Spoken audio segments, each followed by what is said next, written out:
Падналата орлица или приказка за собствената ценност. Настъпи октомври. Време, в което в големите планини есента връхлиташе с поревистите си ветрове и смразяващи нощи. Време, в което всички живи същества от ревисто се подготвяха за зимата, запълвайки запасите си и оправяйки домовете си. И някъде там в създалото си оживление Ана тъкмо се беше сгромолясала на земята за пореден път. Перата й се вееха опърпани на вятъра, краката и главата й се преплитаха някъде отдолу в прахта. Младата орлица бе претърпяла поредния си неуспех в търсене на общност от птици, към които да принадлежи. Птици сподобни на нейните интереси и светоглед, за да не се налага отново и отново да се чувства като пълен чужденец сред множество себеподобни. Мислеше, че този път поне измежду враните ще може да намери сродни души, знаейки колко задружни са те. Правилното летене е с дясното крило нагоре, мъдро съветваше едната врана. О, в никакъв случай не трябва да пикираш! Тревожно я възпираше другата. За какво ти е този голям клюн? Малката човка е далеч по-удобна. Да, разбира се, казваше орлицата и веднага се захващаше да изпълнява всички заръки.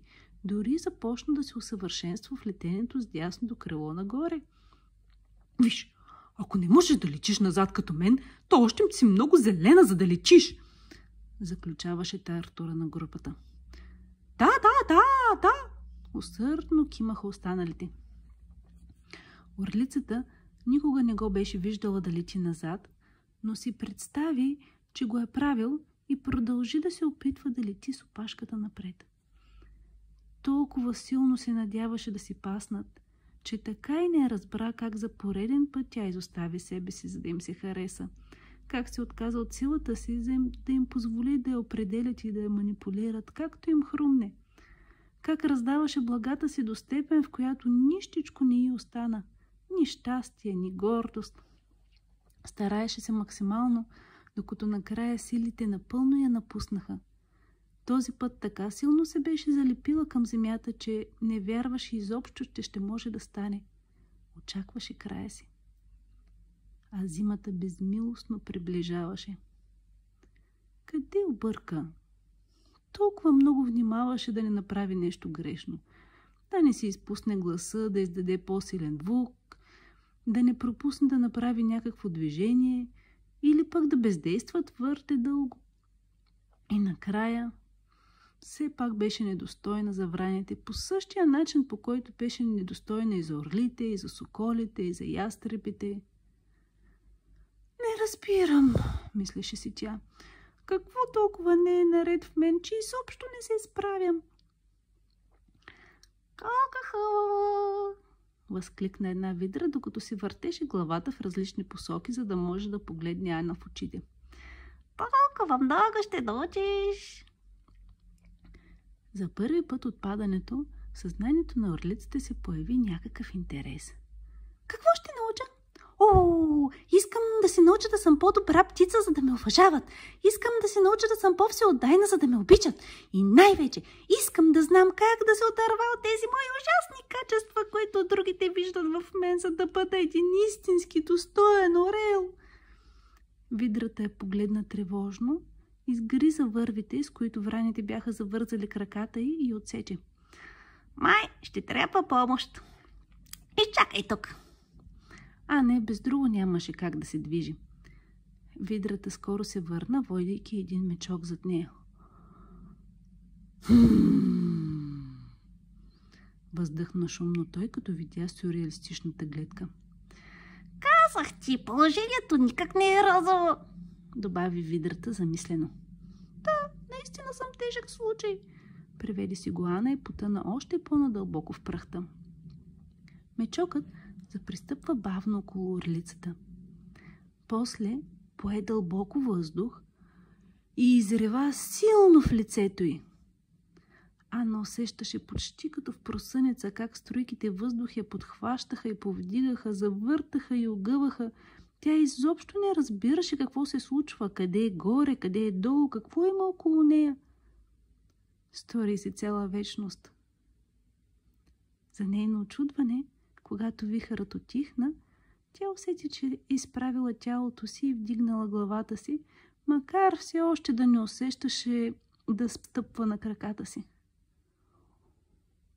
Свърших, изговори протяжно Мечока и си тръгна. Ана се загледа в отдалечаващия се силует с благодарност. После насочи поглед към влажните очи на видрата и на свой ред усети влага в своите. После страхувам да умра без да се познавам и без да съм живяла нещата, за които мечтая, отколкото да се срамувам от себе си. Значи е време за чистене, усмихна се доволно видрата.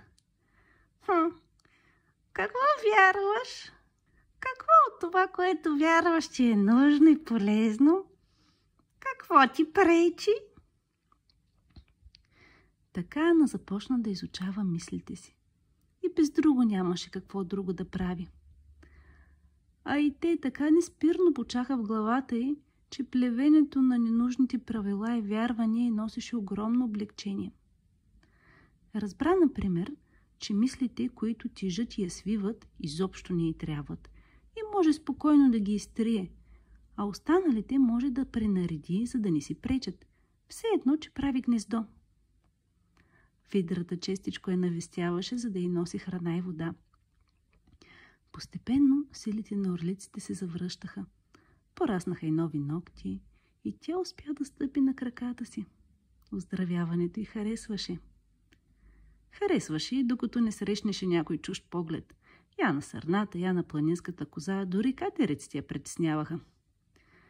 Един ден тя се престраши и сподели срама си с видрата. Знам какво си мислят за мен. Виждат ме като един проскупан, опърпан орел, който вече никога няма да може да лети. После наведе глава, опитвайки се да приправи крилата си и да пренареди перата си. Вместо да постигне желания резултат обаче, единственото, което успяваше, беше само да откъсне по някое друго перо в гнева от безсилието си. Видрата я погледа известно време съсредоточено, после й предложи: За тях не знам, но я кажи, ти какво мислиш за себе си и за околните? Орлицата потръпна. Опита се да отвори клюна си, за да отговори, но не успя да издаде и звук.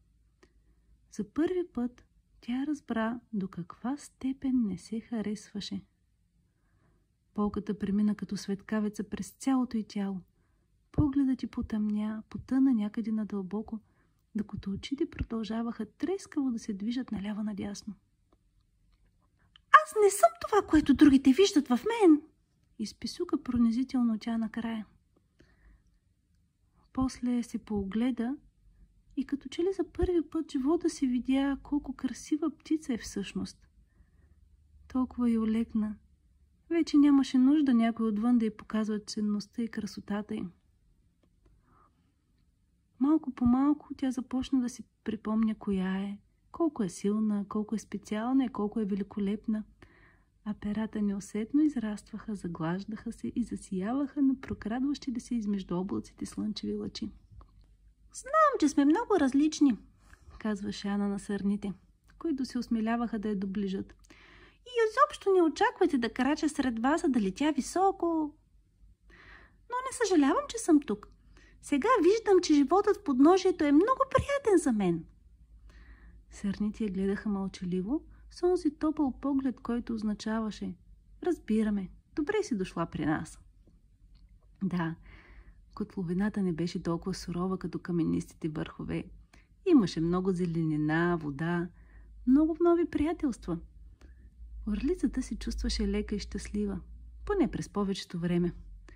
Понякога копнежът по висените тайно се прокрадваше и я теглише нагоре.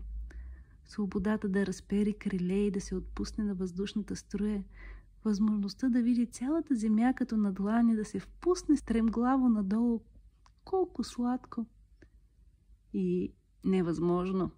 Не, тя беше забравила да лети. Сигурна беше в това.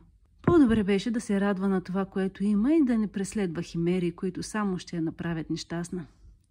До кога ще се стискаш? Попита я веднъж Мечока. виждайки потъмняването на очите й. Животът ти е за теб да го живееш, а за останалите да ги вдъхновяваш, за да се изправят след паданията и да израстват. Мечокът каза това и се оттегли. А орлицата отново остана загледана в силуета му, докато се скриваше в боровете. И докато погледът й се рееше след него, тя забеляза как два дрозда се подканяха да се издигнат на дърветата по доста забавен начин. Ана се забърза към тях на подскоци, като крачките й ставаха все по-леки и по-леки. Неусетно протегна криле и се отдели от земята. Ех, каква наслада бе да усети отново порива на вятъра! И каква радост да види върховете на боровете! Тя приветства дроздовете ентусиазирано с няколко писукания и после бавно се приземи. Тялото й силно трепереше, дали от усилието или от възторга. Очите на орлицата се усмихнаха. Тя не знаеше дали някога щеше да успее да долети до големите скали. Нямаше и представа колко високо всъщност щеше да може да лети, но беше готова да провери докъде може да се протегне. Предстояха и още много предизвикателства и тя ги очакваше с вълнение. Да, Ана очакваше да прави неща, които никога не е мислила, че ще може да прави. Да казва неща, които никога не е мислила, че ще може да казва. И да живее по начин, по който никога не е мислила, че ще може да живее.